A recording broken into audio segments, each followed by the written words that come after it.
Hello friends, welcome to my amazing session NCERT full explanation में। तो friends, अभी तक हम लोगों ने इन्वायरमेंटल इश्यूज का 4 लेक्चर कंप्लीट कर लिया। ओके, तो ये आपका 5th लेक्चर है। तो चलिए बिना टाइम वेस्ट के हम लेक्चर को स्टार्ट करते हैं। So let's get start with the case study of remedy for plastic waste. Okay, plastic waste के लिए रेमेडी की केस स्टडी। ओके, तो इसमें हम देखते हैं क्या है कि plastic sack manufacturer in Bangalore has managed to find the ideal solution to the even increasing problem of accumulating plastic waste. Ahmed Khan, aged 57 years old, has been producing plastic sacks for 20 years. Okay, क्या है कि बंगलोर में plastic की बोरी के manufacturer 57 years के अहमद खान ने plastic waste की बढ़ती हुई प्रॉब्लम का एक आइडियल सोल्यूशन फाइंड कर लिया है। वो पिछले 20 साल से प्लास्टिक की बोरियां बना रहा है। ठीक है, वो पिछले 20 साल से क्या कर रहा है? प्लास्टिक की बोरियां बना रहा है। About 8 years ago he realized that plastic waste was a real problem. Okay, 8 years पहले उसने रियलाइज किया कि प्लास्टिक वेस्ट जो है एक टाइप से एक रियल प्रॉब्लम है। ठीक है, एक रियल प्रॉब्लम है। पॉलीब्लेंड, ये fine powder of recycled modified plastics was developed then by his company. This mixture is mixed with the bitumen that is used to lay roads. Okay, क्या हुआ कि उसकी कंपनी ने रिसाइकल्ड मॉडिफाइड प्लास्टिक का polyblend, एक fine powder, it means की महीन powder ready कर लिया। इस मिक्सचर को उन्होंने बिटुमेन के साथ मिक्स कर दिया। ठीक है, इस मिक्सचर को बिटुमेन के साथ मिक्स कर दिया जाता है। In collaboration with RB college of engineering and the Bangalore city corporation, Ahmed Khan prove that blends of polyblend and bitumen when used to lay roads enhance the bitumen's water repellent properties and help to increase road life by a factor of 3. Okay, क्या हुआ कि अहमद खान ने RB engineering college and Bangalore city corporation के help से bitumen and polyblend के लिए blend का use road map बनाने के लिए, ठीक है, रोड बनाने टाइम किया। तो पाया कि बिटुमेन का जो वाटर रिपेलेंट प्रॉपर्टीज है वो बढ़ गया एंड इसके कारण रोड की जो लाइफ है वो क्या हुई? 3 गुना बढ़ गई। ठीक है,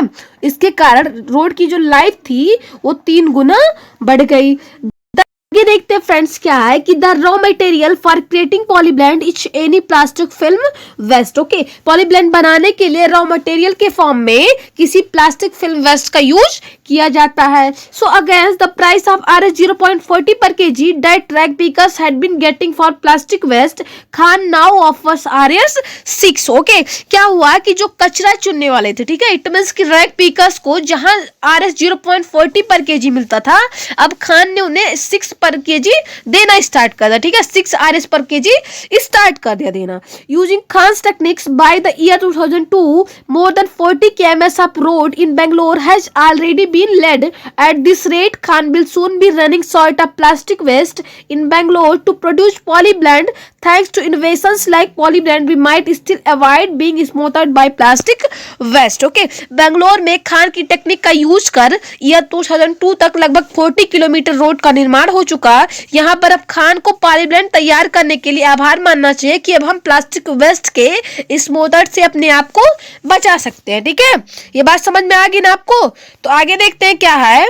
अब हम देखेंगे agrochemicals and their effects. Okay, तो इसमें हम देखते हैं क्या है कि in the wake of green revolution use of inorganic fertilizers and pesticides has increased many fold for enhancing crop production. Okay, क्या हुआ कि ग्रीन रिवोल्यूशन के चलते क्रॉप प्रोडक्शन के लिए इनऑर्गेनिक फर्टिलाइजर एंड पेस्टिसाइड का यूज बढ़ गया. ओके, ये बात समझ में आ गया आपको कि ग्रीन रिवोल्यूशन के चलते क्रॉप प्रोडक्शन के लिए इनऑर्गेनिक फर्टिलाइजर्स एंड पेस्टिसाइड का जो यूज है वो बढ़ गया है. देखते हैं कि pesticides, herbicides, fungicides etcetera are being increasingly used. Okay, and अब पेस्टिसाइड्स, हर्बिसाइड्स, फंजीसाइड्स एक्सेट्रा का यूज काफी मात्रा में होने लगा. ठीक है, इन सब का यूज काफी होने लगा है. These incidentally are also toxic to non target organisms that are important components of the soil ecosystem. Okay, ये सभी नॉन टारगेट ऑर्गेनिज्म जो सॉइल इकोसिस्टम के इंपॉर्टेंट कंपोनेंट्स हैं के लिए टॉक्सिक है. ठीक है, उनके लिए क्या है? टॉक्सिक है.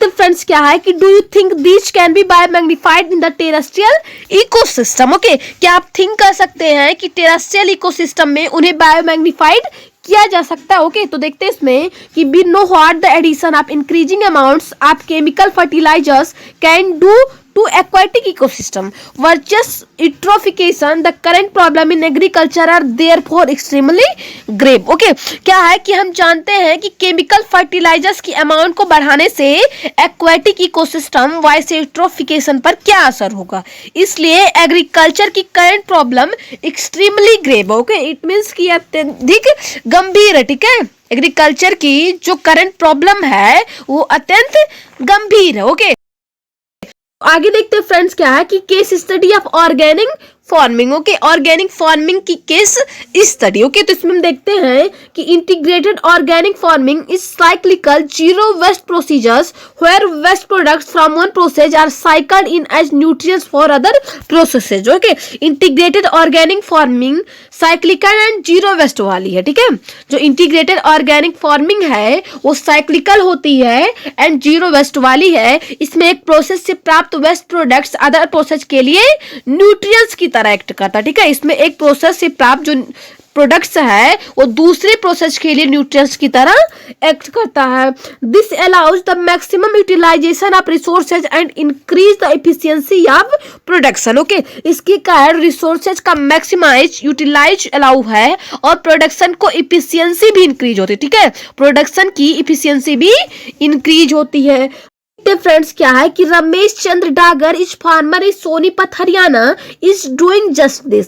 ही includes bee keeping, dairy management, water harvesting, composting and agriculture in chain of processes which support each other and allow an extremely economical and sustainable venture. Okay क्या हुआ कि एक फार्मर है रमेश चंद्र डागर जो कि सोनीपत हरियाणा का है, वह भी यही कह रहा है एंड वह मधुमक्खी का पालन, dairy management, water harvesting, compost बनाने एंड एग्रीकल्चर चेन की प्रोसेस में करता है जो एक दूसरे को सपोर्ट करते हैं एंड इसी टाइप वह एक extremely economical and sustainable venture बन जाता. ठीक है, इसी टाइप से वह क्या बन जाता है, extremely economical and sustainable venture बन जाता.